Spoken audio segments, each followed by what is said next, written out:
think this is one of the saddest days in modern American history. This is the largest withdrawal and ending of healthcare in American history. 17 million people in our country, 17 million Americans in our country are going to lose their Medicaid. They're going to lose their ACA insurance. Small business owners are going to have their healthcare costs skyrocket, and people are going to have their SNAP and WIC cut back. People are going to go hungry. People are going to get sick. People are already getting sick. People been going hungry. I don't want to pause it too much, but it's a 2 minute and 15-second video, and I kind of want to hit on points a little quick because it's just a lot to unpack, and I want to be as authentic as possible when I'm trying to hit every point. First thing she said was, this is one of the worst days in American history. I'm not understanding how. Nobody's dying, nobody's dead, nobody got killed. It wasn't a mass shooting or nothing. Like, come on, what are we doing here? Secondly, I get all of that. People are gonna lose. Low income earners are the ones that affected. To her first points, getting Medicaid, getting food assistance cut, SNAP, and all of that. I get that, but at the same time, bro, you have to be very, very, very poor to even get some of these benefits. And let's also be honest. A lot of Americans that are on these benefits, they galvanize the system. They take advantage of the system. They take advantage of the people hardworking people that truly pay their taxes. That's where the money is going. You know what I mean? Like, they galvanize that. I would like my tax dollars to be spent, a little bit better, allocated better and elsewhere, but that's neither here nor there. I have no control over that. But I understand that point. But I also, just because I'm kind of on the other side of it, I don't want to make it seem like I'm not empathetic to how low income earners really feel. And it's not like I'm a high income earner, but I make well over enough to where I don't get none of that. I'll be honest and just say what I make. I make around 58, 60-ish a year. So, it's not like I'm doing too great either, but I know how to manage well. I work hard, and I still get it though. I'm empathetic to those people that are on it. And people that's not, I know it's a small percentage of people that's not galvanizing the system, just getting over and okay. And that's not okay with where they at, and actually plan to continue to level up. Let's continue. On a scale unlike anything we've ever seen. And all of it is just to finance tax cuts for billionaires and the wealthiest corporations who don't even need it. Of course. They keep the economy flowing. So it's like, and they pay the bulk of taxes anyway. They pay their fair share of taxes anyway. And I'm not caping for billionaires and the rich. They haven't done shit for me. But slave me to death if you want to be. Well, I got a state job. I got a government job. So, but I'm just saying, they pay the bulk of taxes already anyway. Now, what our government does with that money, and they allocate it in the wrong places, that's where we have the problem.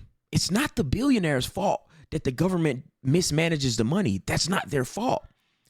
But they already pay the bulk of taxes anyway because they make so much. They keep the economy going. Why not give them certain tax cuts to be able to funnel that money back into the company, back into the economy, keep it out of the government's hands? It's already being allocated the wrong way. Why not keep it back in circulation? Put it back in circulation. The government is not going to put it back in circulation. We see it already. So you got to be mindful and remember that anyway. Okay, you have to pick, you have to choose your path. They don't get tax cuts. They pay more taxes, but the government gets more money to mismanage. Or they pay less in taxes, put the money back into the economy. It's circulating around, kind of helping everyone. You will possibly get a pay raise. As the company grow, your wages grow. Well, at least how it's supposed to work. But you get the point. So when people say that, I really want them to choose a path and be mindful of that. But if you're not benefiting anything from the government anyway, you're almost left in a position. It's like, well, it doesn't matter anyway. It don't affect me whichever way it go. You see what I'm saying? Like, and it's kind of messed up to think that way, but it's kind of how it is. It's the world we live in.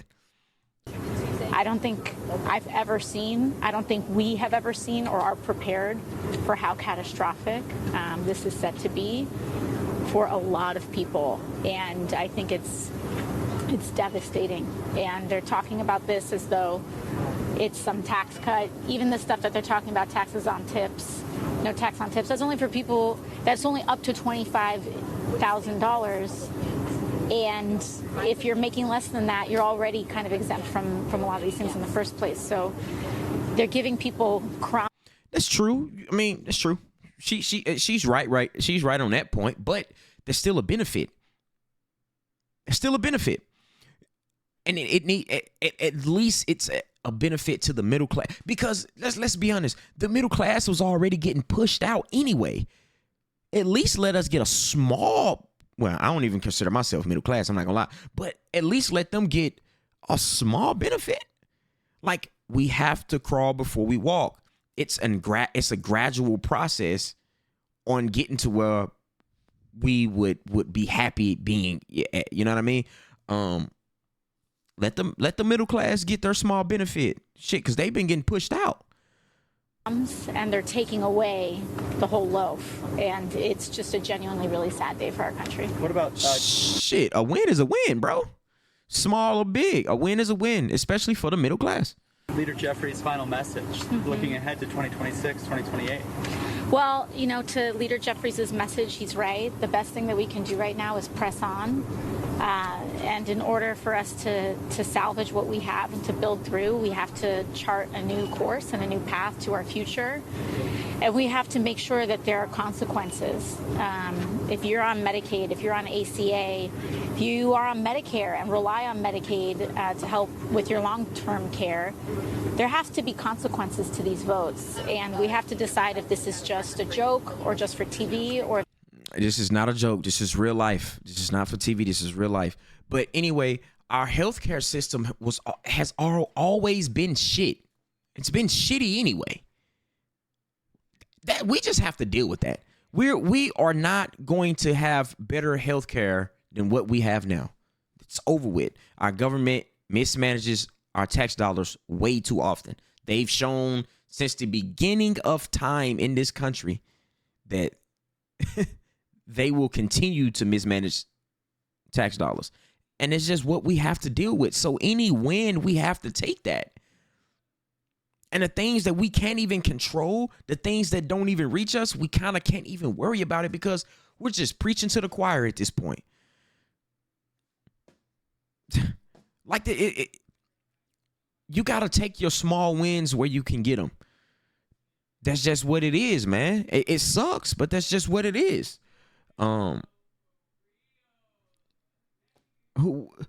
Most of the money, right? Most of the money with this BBB is going to what it's always been going to. Our defense, our military defense. Most of it is going there. Well, I will say a little bit more is going to ICE and the borders. ICE is getting a big increase, a big budget increase. The borders or is getting people that work on the borders. That's getting a big increase in tax dollars. I'm on the side of, hey man, just follow the law. You know, if you're here illegally, it's just a law, bro. I can't really advocate and fight for that. I can't do too much about it. I really don't have any say in that. What was interesting though, and with this bill, and this is my last point, and I'm gonna get up out of here. He's forcing the state's hand. He's leaving more programs to be stately funded by the state, And he's leaving it up to the state to make these decisions and create these programs and allocate the state's dollars instead of the federal budget, the federal dollars to it, which is really interesting because states already kind of had their own programs. But as people know, some states move slower than others, and it may take a while to get the ball rolling on some of these assistance programs. I want to see how that kind of play out moving forward. But it's almost like the abortion thing where they left it up to the state and let the state decide.